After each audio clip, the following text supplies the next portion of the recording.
Hello guys, आप सबका स्वागत है आपके अपने यूट्यूब चैनल पर। गाइस, 2K21 में गेट के एग्ज़ाम के अंदर लीनियर अलजेब्रा के कम से कम 6 से 7 क्वेश्चन देखने को मिले और आज हम वो सारे क्वेश्चन इस वीडियो में सॉल्व करेंगे। तो बिना टाइम वेस्ट किए शुरू करते हैं क्वेश्चंस को।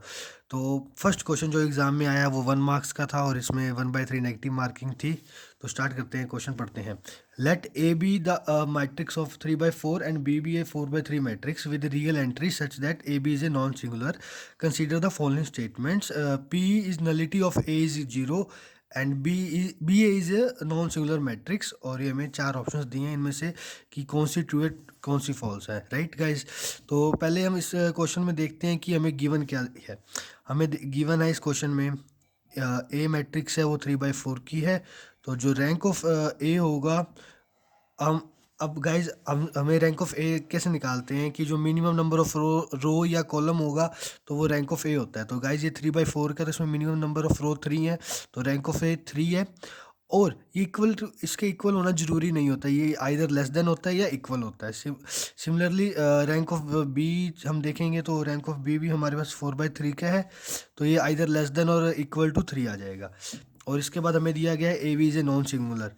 ए B non singular, non singular का मतलब होता है गाइज इसके अंदर जो आइगन वैल्यूज़ आएंगी वो नॉन जीरो आएंगी। तो अब रैंक ऑफ ए बी देखते हैं। तो रैंक ऑफ ए बी वैसे देखा जाए तो ए बी 3 × 4/4, तो 3/3 की मैट्रिक्स होगी और जो इसका रैंक ऑफ ए बी होगा वो 3 आएगा, या 3 आएगा, राइट गाइस। और हमें ये भी पता है कि लेस देन या इक्वल आएगा, और हमें यहाँ पे ये पता है जो रैंक ऑफ ए बी होता है वो मिनिमम ऑफ रैंक ऑफ ए या रैंक ऑफ बी होता है। तो यहाँ से रैंक ऑफ ए बी 3 आ गया। तो गाइज यहाँ से अपन ने कंक्लूड किया कि जो रैंक ऑफ ए बी है वो लेस देन इक्वल टू 3 और इक्वल टू 3। इससे क्या कंक्लूड होता है कि जो रैंक ऑफ ए और रैंक ऑफ बी है दोनों की वैल्यू 3 है। ठीक है गाइज, अब हमें चेक करनी है नलिटी ऑफ ए। हम क्या रैंक ए का चेक कर रहे हैं, right guys. Rank of A plus nullity is equal to number of column, we know that, right guys. तो ए बी के अंदर 3/4 है तो यहाँ पे 4 आया, रैंक ऑफ ए 3 निकला, तो नलिटी क्या आई 4 - 3 1, नलिटी ऑफ ए। और यहाँ पे क्या दे रखा है, नलिटी ऑफ ए इज 0। तो जो पी स्टेटमेंट है वो तो हुई फॉल्स, राइट गाइस। अब हमें सेकंड स्टेटमेंट देखनी है बी ए की regarding. B A is a non singular matrix. Guys ये कभी भी नेसेसरी नहीं है कि अगर ए बी नॉन सिंगुलर है तो बी ए भी नॉन सिंगुलर होगा। आज इसका हम एग्जांपल देखते हैं, राइट। तो गाइस जैसे अभी ए बी जो मैट्रिक्स है वो 3/3 की है और जो बी ए मैट्रिक्स बनेगी वो 4/4 की बनेगी, राइट गाइस। तो यहाँ से रैंक ऑफ बी ए 4/4 का कितना आया 4। बट गाइज हमें ये पता है कि जो ए बी एंड बी ए है वो उनकी जो आइगन वैल्यूज है, नॉन जीरो आइगन वैल्यूज, वो इक्वल आएंगी, राइट गाइज। और ए बी का जो रैंक है वो 3 है और उसके अंदर जो आइगन वैल्यूज आएंगी नॉन जीरो, नॉन जीरो, वो भी कितनी आएंगी 3। और जो इसमें नॉन जीरो वैल्यूज आएंगी वो ही बी ए में आएंगी। तो बी ए का यहाँ से रैंक क्या आया 3। यहाँ से बी ए का रैंक 3 आया पर रैंक बी ए का 4 है, मतलब एक आइगन वैल्यू है जो इक्वल टू 0 है। तो अगर कोई आइगन वैल्यू 0 की होती है तो वो क्या बन जाती है, सिंगुलर मैट्रिक्स। तो क्या बन जाती है, सिंगुलर मैट्रिक्स। तो जो क्या ऑप्शन है B A is a non singular matrix, तो ये भी फॉल्स हुआ। तो guys option D is a correct, both P and Q are false. यहाँ पे दोनों स्टेटमेंट फॉल्स हैं। तो गाइज अगला, आप होप आपको ये समझ आया होगा। तो अगला क्वेश्चन करते हैं।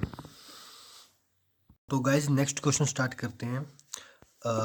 Let R be the row reduced echelon form of A 4 × 4 real matrix A and let the third column of R be 0 1 0 0. Consider the following statement.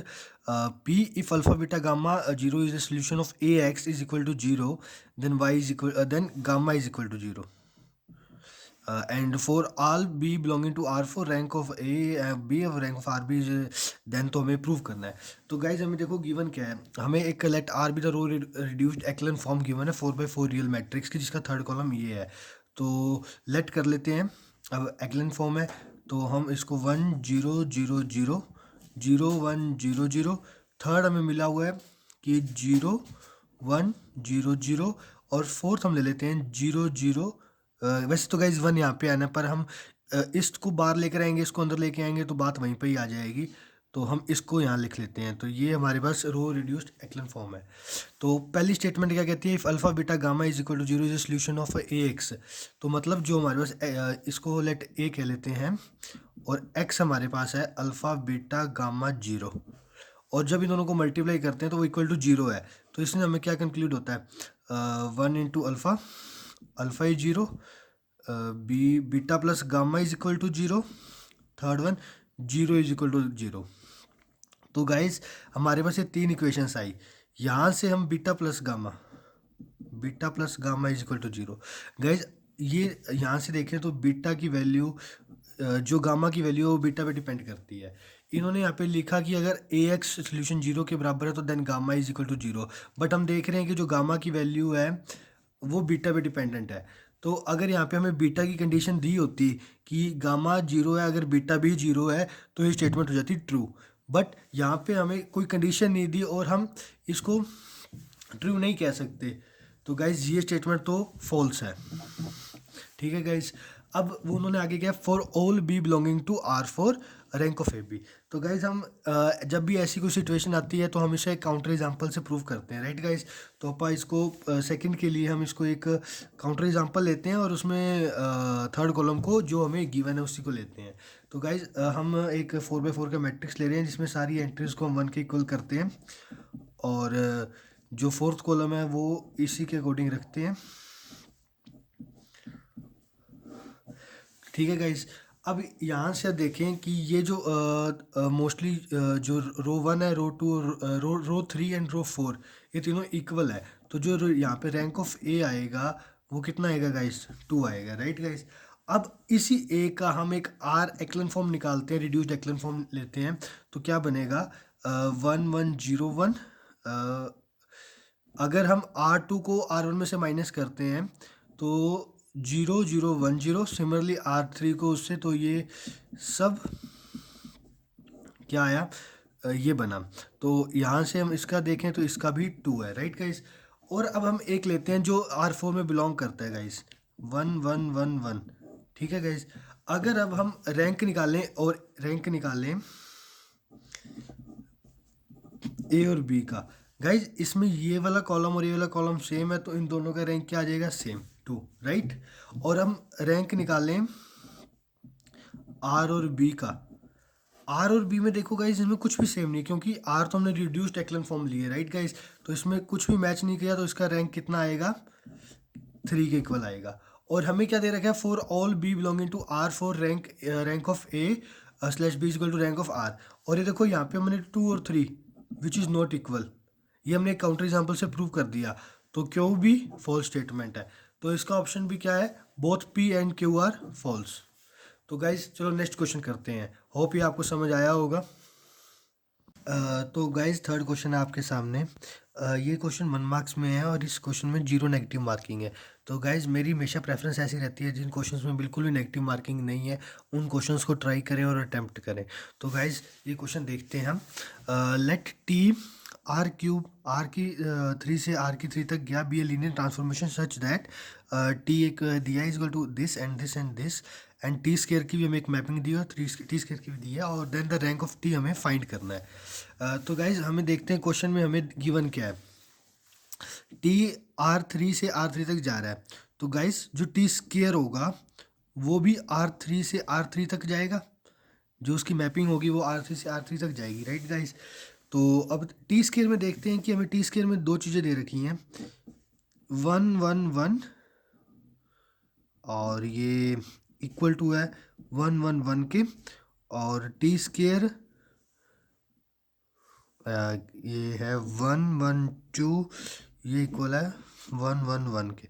Guys ये देखो ये 2 एलिमेंट जो लीनियर इंडिपेंडेंट है, और ये दोनों मैपिंग एक जगह पे हो रही है जो कि लीनियर डिपेंडेंट है। तो जब लीनियर डिपेंडेंट पे जाता है तो उससे क्या होता है कि जो हमारा टी स्केयर है वो क्या है, सिंगुलर है। टी स्केयर क्या है, सिंगुलर है, राइट गाइस। अब जब टी स्केयर सिंगुलर आया यहाँ से क्या कंक्लूड हुआ, अगर वो R3 मैपिंग से जा रहा है तो उसका रैंक 3 होना चाहिए। अगर टी स्केयर सिंगुलर है तो उसकी एक आइगन वैल्यू 0 हो सकती है, तो उसका जो रैंक होगा रैंक ऑफ टी स्केयर का, वो तो या 2 या 2 से लेस होगा, है ना। अब हाँ, ये भी हो सकता है क्वेश्चन की, ऐसा भी तो हो सकता है कि इसके अंदर 2 आइगन वैल्यू 0 हो तो इसका रैंक 1 या 1 से कम हो। हाँ, बट वो एक ऑप्शन है, हम इसको चेक कर लेते हैं अल्टरनेट से। हम पहली मैपिंग लेते हैं, T11 ट्रांसफॉर्मेशन लेते हैं जो जा रही है 1 - 1 1 पे। हमने क्या किया, इस पे दोबारा ट्रांसफॉर्मेशन लगाया और यहाँ पे टी स्केयर आ गया 1 1 1, और यहाँ पे आया T1 - 1 1।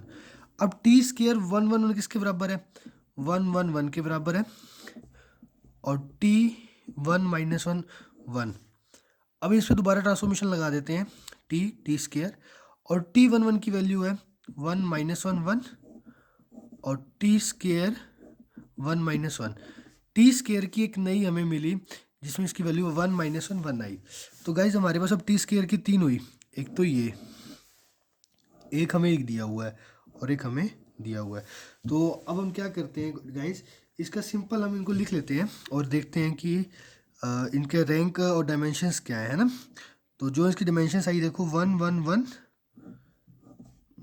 1 1 1 और 1 - 1 1। तो गाइज इसको हम क्या कह देते होते हैं, एक तरह से इनकी क्या है, रेंज ऑफ टी स्केयर, ठीक है गाइज। और इनमें से ये दो सेम आ गई, तो जो इसका डायमेंशन कह लें या हम क्या कहें, रैंक ऑफ टी स्केयर है, वो क्या आएगा, 2।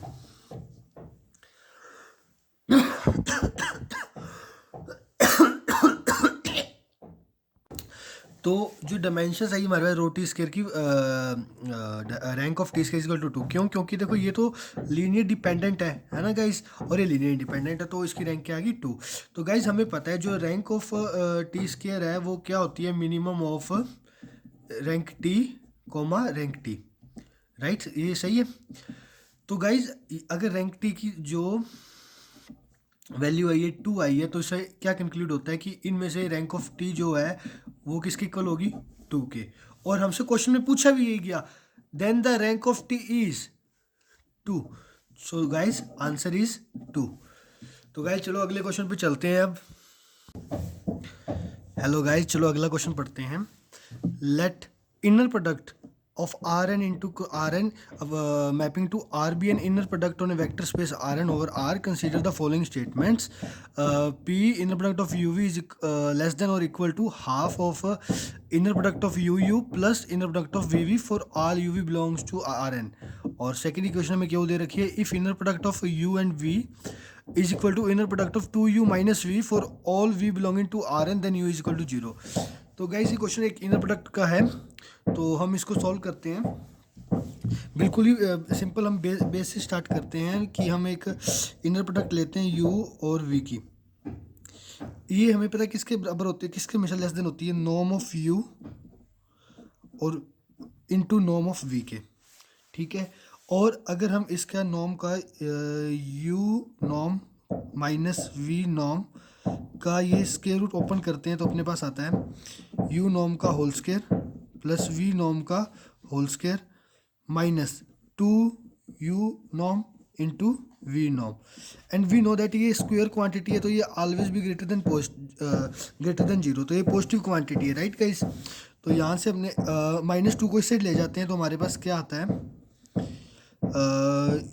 U नॉर्म का स्क्वायर प्लस V नॉर्म का square less than 2U norm V norm. अब क्या करते हैं, इस 2 को भी इधर ले जाते हैं, तो ये क्या बन जाएगा, हाफ। तो गाइज ये हमने पहली इक्वेशन बनाई थी, इसमें हमने क्या किया था, U inner product of U V किसके बराबर है, यू और वी के। तो हम ये इसको सब्सटीट्यूट कर देते हैं, तो हमारे पास क्या आया, यू वी का इनर प्रोडक्ट किससे लेस देन है, हाफ ऑफ यू नॉर्म के होल स्क्वायर से प्लस वी नॉर्म के होल स्क्वायर से। और गाइज हमें पता है कि norm of U is equal to inner product of U and U. तो गाइज यहाँ से पहली स्टेटमेंट देखो, हमें यही तो दे रखा है, inner product of U V is less than half of U का नॉर्म का स्क्वायर प्लस वी का नॉर्म का square which is equal to U. तो फर्स्ट इक्वेशन गाइज अपने पास ट्रू है। तो गाइज अब सेकंड इक्वेशन को देखते हैं, सेकेंड इक्वेशन में हमें गिवन है norm of U inner product of U V is equal to 2u minus V. तो गाइज अब ये 2u v है, इसमें से हम क्या करते हैं 2 को बाहर ले लेते हैं और माइनस को बाहर ले लेते हैं, तो -2 बाहर आ गया और अंदर रह चुका है u और v, और इस तरफ है uv। अब अगर हम इसको इस तरफ ले जाएं तो क्या हो जाएगा 3uv equal to 0। 3uv is equal to 0, तो uv इक्वल टू 0। अगर u और v इक्वल टू 0 है, इससे हमें क्या मिलता है uv के बराबर है, uv के बराबर है, तो हम क्या लिख सकते हैं u equal to 0 if norm of u is equal to 0। तो हमें क्वेश्चन में क्या दिया गया था, इफ़ u v जो हमें कंडीशन दी थी for all v belonging to R N then u is equal to 0, और u हमारे पास 0 आ गया। तो p एंड q इक्वेशन दोनों ट्रू है, तो इसकी ऑप्शन ए बनती है, both p and q are true. तो गाइज अगला क्वेश्चन पढ़ते हैं अब। तो गाइज अगला क्वेश्चन ये 49 नंबर क्वेश्चन है, ये 2 मार्क्स में आया था, और गाइज इसमें 0 नेगेटिव मार्किंग थी। क्वेश्चन पढ़ते हैं, let A be a square matrix such that determinant of xl minus a equation है where determinant of m denotes the determinant of a square matrix of m. If rank of a square is less than rank of a cube is equal to rank of a4, then the geometrical multiplicity of the eigenvalue of OA is. तो guys आपको question पढ़ते ही कुछ error नहीं लगा कि rank of A square is less than of rank of A cube, but guys actual में rank of A square is greater than rank of A cube होना चाहिए था। हमने जैसे पढ़ा rank of A is greater than और equal to rank of A square, तो ये क्वेश्चन हो गया फॉल्स। तो गाइज इस क्वेश्चन है गलत। इस क्वेश्चन में आप कुछ भी आंसर लिखिए तो आपको उसके नंबर मिलेंगे, इसलिए मैं आपको कहता होता हूँ कि आपको ये क्वेश्चंस करने चाहिए जिसमें जीरो नेगेटिव मार्किंग हो। इसका हमें आगे फ्यूचर में बहुत फ़ायदा होता है, क्योंकि ये क्वेश्चन होते गलत है, इसमें अगर आपने अटेम्प्ट किया होगा तो आपको नंबर मिलेंगे ही मिलेंगे। तो गाइज आज के लेक्चर का लास्ट क्वेश्चन लीनियर अलजेब्रा से, ये क्वेश्चन भी गाइज 2 नंबर में आया था और इसमें 0 नेगेटिव मार्किंग थी। तो गाइज मैं आपको बार बार कहता हूँ कि नेगेटिव मार्किंग वाले क्वेश्चन जिनमें कोई भी 0 नेगेटिव मार्किंग है उन क्वेश्चन को प्लीज़ अटैम्प्ट करें और उनको कुछ ना कुछ करके आएँ। तो अब गाइज देखते हैं, लेट वी पी एक्स को हमने एक पॉलिनोमियल दिया है जिसकी डिग्री 2 है और एक रियल कोफिशिएंट्स हैं, be the real vector space of all polynomials of degree at most 2 over the real field R. Let T V एक वी से वी मैपिंग दी है लीनियर ऑपरेटर की, given that T P is then the sum of the eigenvalue of T is. Guys इस क्वेश्चन को हम जैसे नॉर्मली अगर थ्योरी बेस्ड क्वेश्चन होता तो हम इसको क्या करते कि जो ट्रांसफॉर्मेशन है इसको मैट्रिक्स में कन्वर्ट करते और सिंपली आइगन वैल्यूज़ निकालते, राइट गाइज। बट एक कि थोड़ा लेंथी प्रोसीजर में आता है, और हम अभी गेट का एग्ज़ाम दे रहे हैं तो हमें थोड़ा टाइम को भी कंज्यूम करना है, टाइम को भी बचाना है।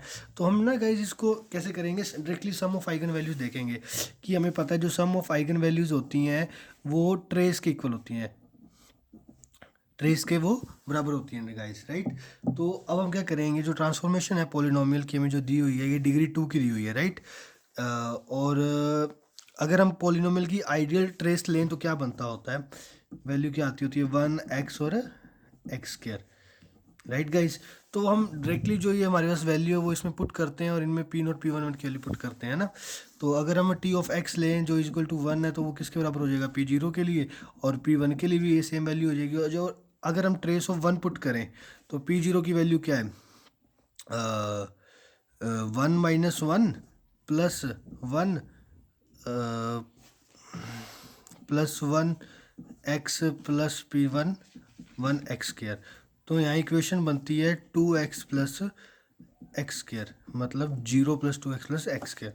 अगर अब यहाँ पे T of trace of x निकालें तो यहाँ पे p ऑफ 0 की वैल्यू 0 हो जाएगी और p1 की वैल्यू 1 है, तो 0 minus 1 plus 0 plus 1 plus 0 x square, तो ये बनेगा -1 plus 1 x plus 0 x square. और सिमिलरली हम टी एक्स स्क्वायर के लिए लें तो ये सेम वैल्यू यूज़ होंगी और सेम इक्वेशन हमारे पास आ जाएगी। तो -1 plus x plus 0 x square, right guys. अगर हम इसका ट्रेस का मैट्रिक्स बनाते हैं तो कैसे बनेगा, देखें ये 0 2 1 है, तो जो ट्रेस की मैट्रिक्स बनेगी वो कैसे बनेगी 0 2 1 -1 1 0 -1 1 0। और अब हम इसको मल्टीप्लाई निकालते हैं, तो जिसकी वैल्यू 1 आई, तो जो ट्रेस की वैल्यू है वो 1 है। और स्टार्टिंग में मैंने आपको बताया था ट्रेस और सम ऑफ आइगन वैल्यूज इक्वल होती है, तो जो अगर ट्रेस की वैल्यू 1 है तो सम ऑफ आइगन वैल्यूज के आंसर क्या आएगा 1। तो गाइस ये आज आपके लीनियर अलजेब्रा के गेट 2 के 2-1 के सारे क्वेश्चन एक ही वीडियो में कंप्लीट होते हैं। तो मिलते हैं आपसे बहुत जल्द अगली वीडियो में। Thank you.